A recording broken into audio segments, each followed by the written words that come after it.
Damos comienzo a un nuevo programa, Servidores de Dios. Quien te habla es Manuel Cornejo.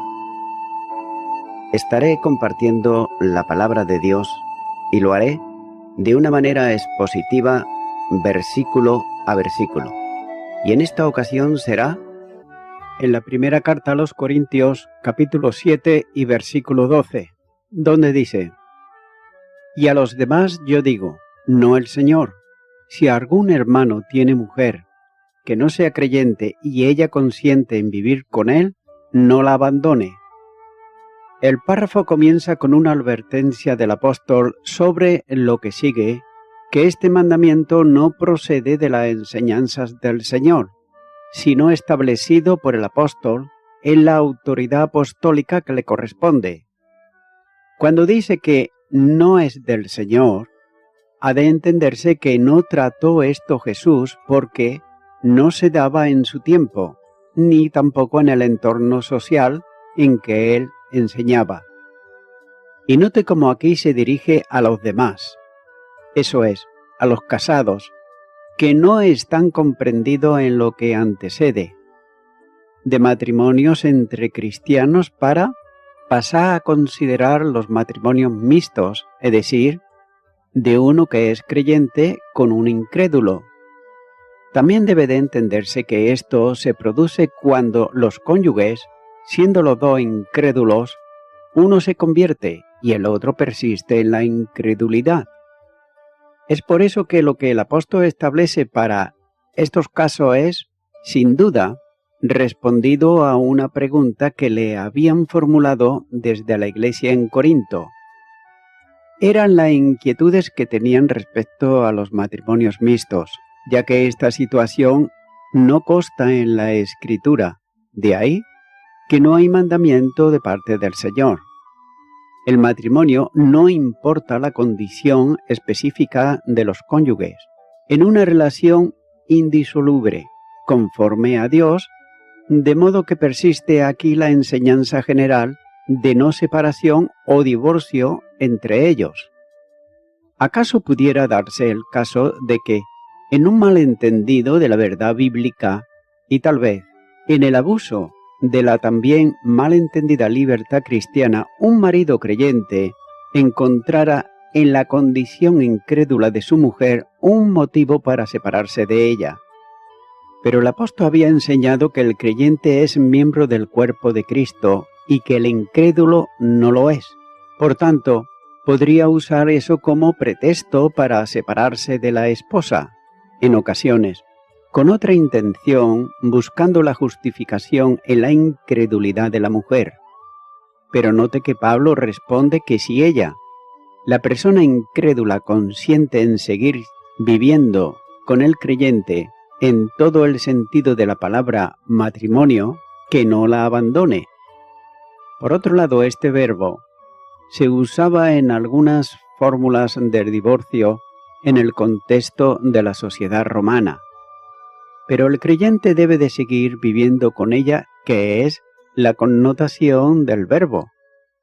No hay pues eximente alguno para que el divorcio, ni razón para no seguir con la relación propia del matrimonio de convivencia normal, ya que el matrimonio debe de mantenerse intacto. Continúo ahora con el versículo 13, donde dice: Y si una mujer tiene marido que no sea creyente y él consiente en vivir con ella, no lo abandone. El mandamiento se reitera literalmente ahora para con la mujer que está casada con un marido que no es creyente. El principio dado para los hombres es el mismo también para las mujeres. Si el esposo incrédulo consiente en vivir con ella, no se separe de él. Los cristianos en matrimonio mixto no deben hacer nada por romper la unidad matrimonial, sino quedarse como están. Continúo ahora con el versículo 14, donde dice: Porque el marido incrédulo es santificado en la mujer, y la mujer incrédula en el marido, pues de otra manera vuestros hijos serían inmundos, mientras que ahora son santos. aprovechando lo que antecede el apóstol, se refiere aquí a una esfera de santificación, afirmando que tanto el marido incrédulo como la mujer incrédula se santifican en el cónyuge creyente, que se refiere al miembro creyente, ya que algunos manuscritos aparecen en relación con el marido, la palabra hermano.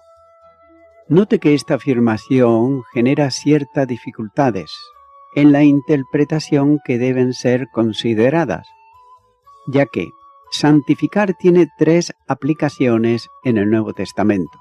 Veamos.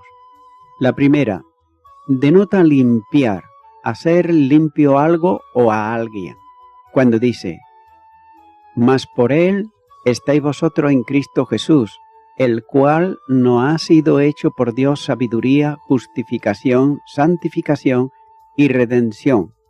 Primera de Corintios capítulo 1 y versículo 30. La segunda se usa para referirse a ser moralmente puro. Primera de Tesalonicenses capítulo 4 y los versículos 3 al 5 dice: pues la voluntad de Dios es vuestra santificación, que os apartéis de fornicación, que cada uno de vosotros sepa tener su propia esposa en santidad y honor, no en pasión de concupiscencia como los gentiles que no conocen a Dios. Y la tercera equivale a consagrar, cuando dice: hablo como humano por vuestra humana debilidad, que así como para iniquidad presentéis vuestros miembros para servir a la inmundicia y a la iniquidad. Así ahora para santificación, presentad vuestros miembros para servir a la justicia.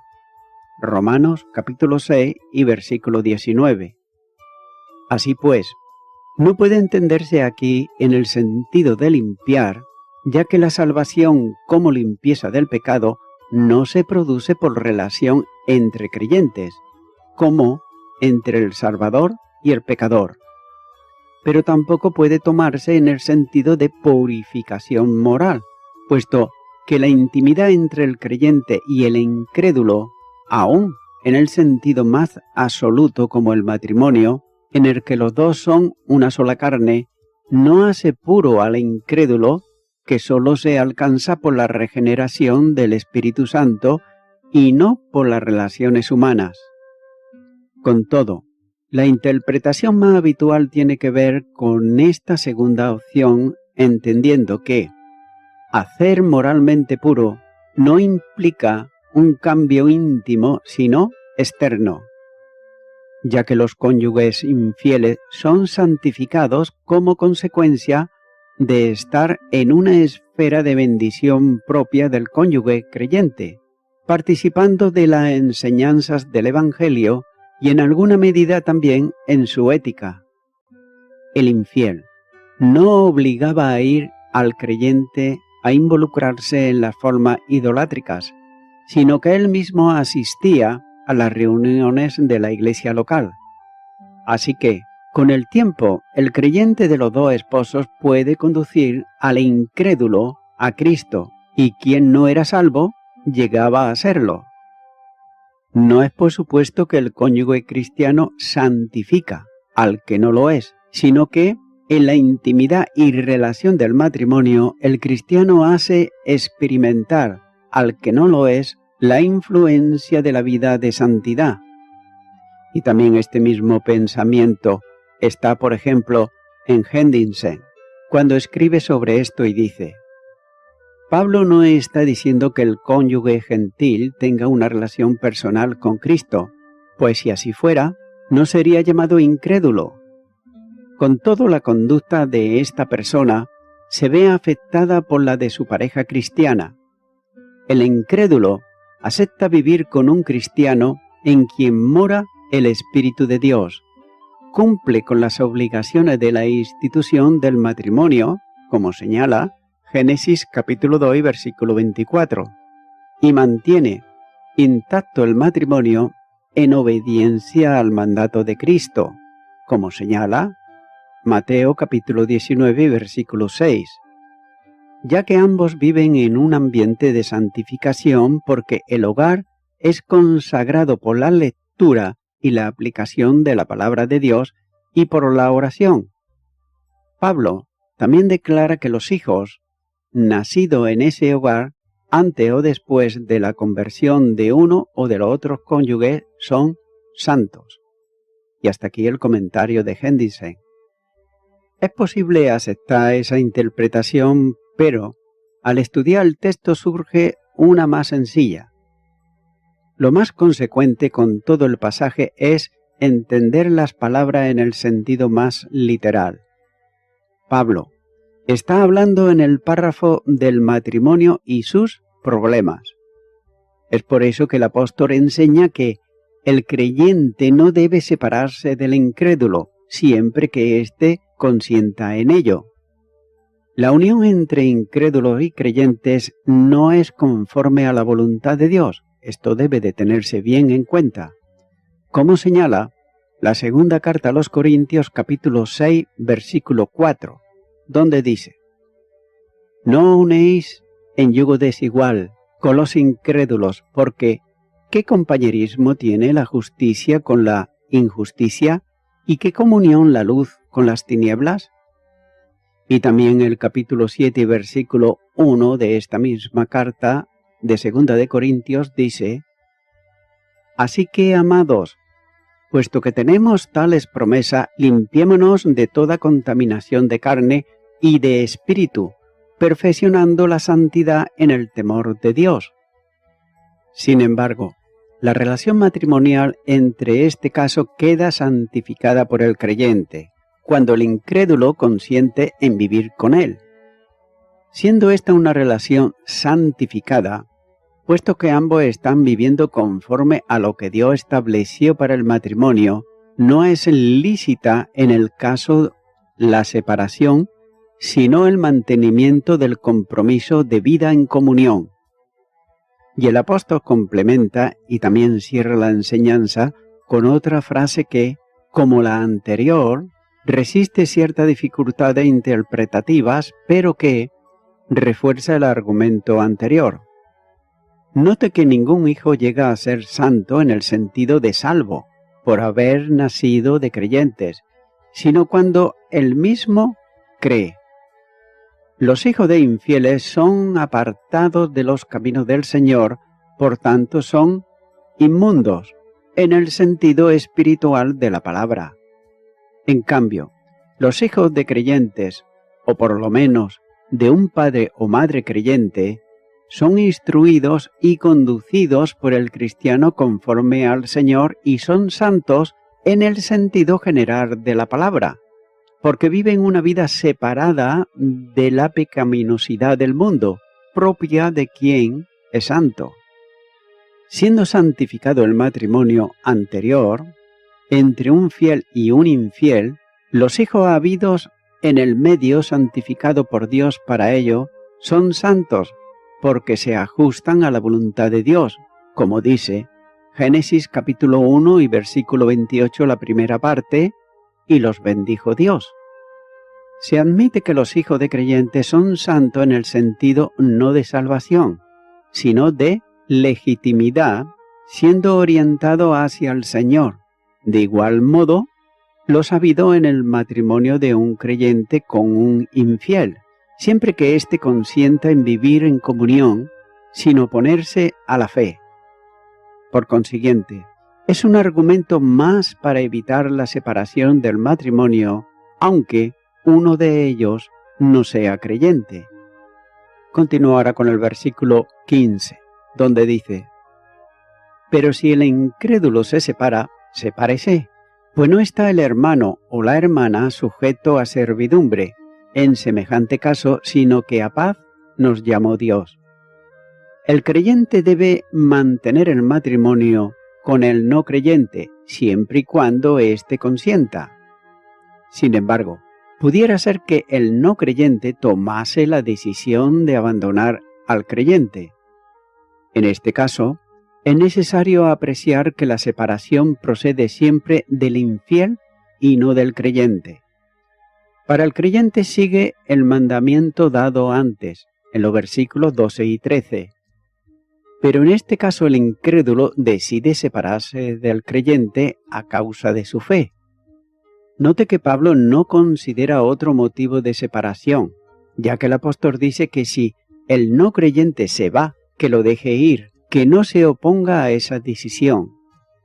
Por otro lado, no era fácil asumir esto, puesto que en el entorno romano muchas veces, en un divorcio, la mujer quedaba en muy mala situación, sobre todo cuando no tenía bienes personales para mantenerse. Note que el problema está en definir a qué servidumbre o esclavitud no está sujeto el creyente, ya que podría referirse simplemente a la convivencia conflictiva, que es el tema que también considera el apóstol en el texto. Evidentemente, nada se dice sobre un segundo matrimonio para el creyente. Pudiera considerarse también como un eximente para un nuevo matrimonio por parte del creyente. Pero en este caso, al volver el no creyente a una situación de impiedad, dejando de ser una sola carne con el creyente, la santificación del matrimonio cesa por rotura del mismo, como señala el versículo 14. De este modo, la renuncia voluntaria rompería el pacto matrimonial, dejando libre al creyente para contraer nuevas nupcias. Pero también es preciso y necesario entender bien que no es el cónyuge creyente el que inicia el divorcio, sino el no creyente, ya que para el creyente determinó antes que si se separa de otro debe de quedarse sin casar o reconciliarse con el marido o con la esposa, como señala el versículo 11. Sin embargo, aunque esto pudiera considerarse aquí como una eximente para un nuevo casamiento por parte del creyente que ha sido abandonado, el texto no permite en sí mismo establecer una excepción aquí, ya que Pablo formula una concreción necesaria. El cristiano ha sido llamado por Dios a experimentar la paz y vivir en paz con todos los hombres, como nos dice: si es posible, en cuanto dependa de vosotros, está en paz con todos los hombres. Romanos capítulo 12 y versículo 18. Ya que intentar una convivencia con un infiel que no desea la paz y que pudiera exigir la renuncia de su fe al cristiano, produciría un sufrimiento continuo al creyente y un testimonio de contiendas en el matrimonio, impropio para el Evangelio, incluyendo en esto a los hijos del matrimonio, si los hubiera. Continúo ahora con el versículo 16, donde dice: porque, ¿qué sabes tú, oh mujer, si quizás harás salvo a tu marido? ¿O qué sabes tú, oh marido, si quizás harás salva a tu mujer? En la relación descrita existe una incógnita cierta, ya que el creyente puede ser instrumento del Señor para la salvación de su cónyuge, por su testimonio de convivencia, de modo que el incrédulo es llevado a Cristo por la conducta ejemplar del creyente. Asimismo, vosotras mujeres, está sujeta a vuestros maridos, para que también los que no creen a la palabra sean ganados sin palabra por la conducta de sus esposas. Primera de Pedro, capítulo 3, versículo 1.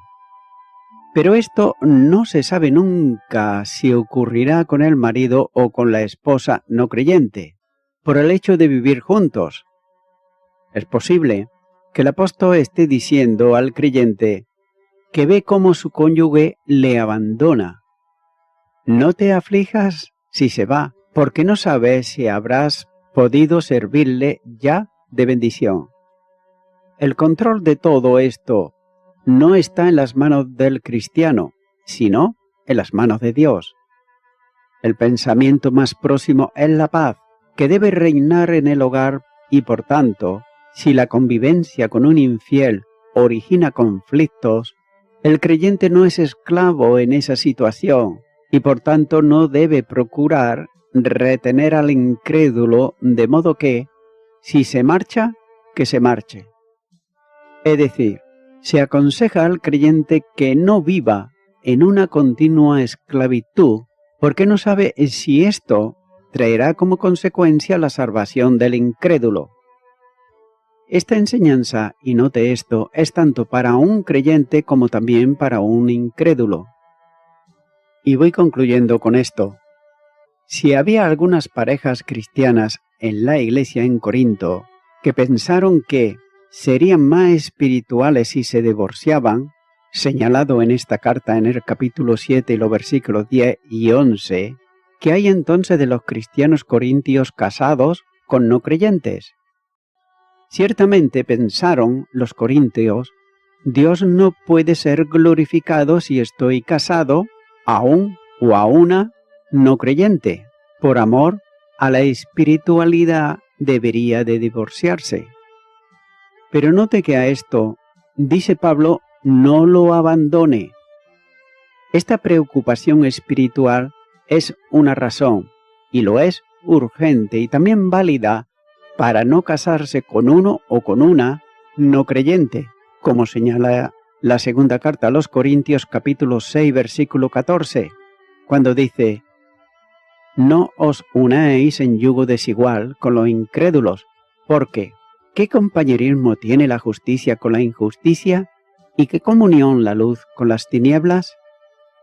Pero note que no es razón para terminar con un matrimonio existente o con uno o con una creyente. Cuando está diciendo la palabra santificado, versículo 14, en este contexto no significa que el esposo no creyente es salvo, solo por estar casado con una cristiana o con un cristiano. Eso significa simplemente que ellos están apartados o apartadas para una obra especial del Espíritu Santo en sus vidas, en virtud de estar tan cerca de alguien que es cristiano o cristiana. Amigo y amiga oyente, tal vez tú seas el esposo o la esposa de una persona que es creyente en Cristo y seguramente habrás oído hablar del Evangelio que te ha comunicado tu cónyuge. Es por eso que, mi amigo o mi amiga oyente, no caigas en el error tremendo de pensar que ya eres salvo por vivir con una persona cristiana.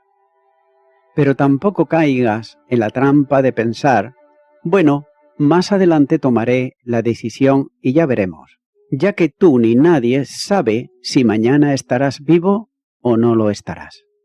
Por ello, te es apremiante, mi amigo o mi amiga oyente, que a la mayor brevedad tomes ya la decisión de aceptar a Cristo en tu corazón y no lo dejes para mañana, porque hoy es día de salvación.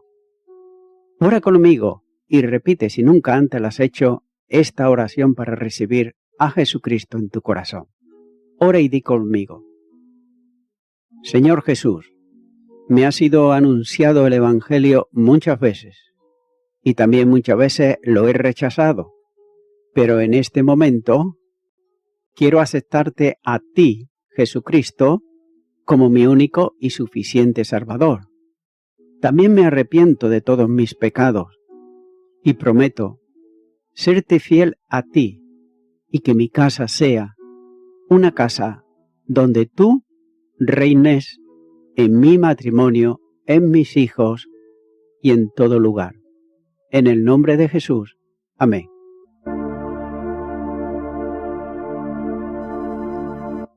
Amigo y amiga oyente, si tú has hecho esta oración de corazón, te recomiendo que comiences a orar a Dios, en primer lugar, en el nombre del Señor Jesucristo.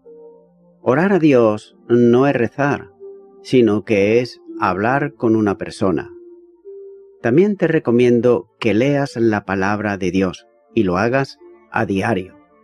Comienza, por ejemplo, con el Nuevo Testamento.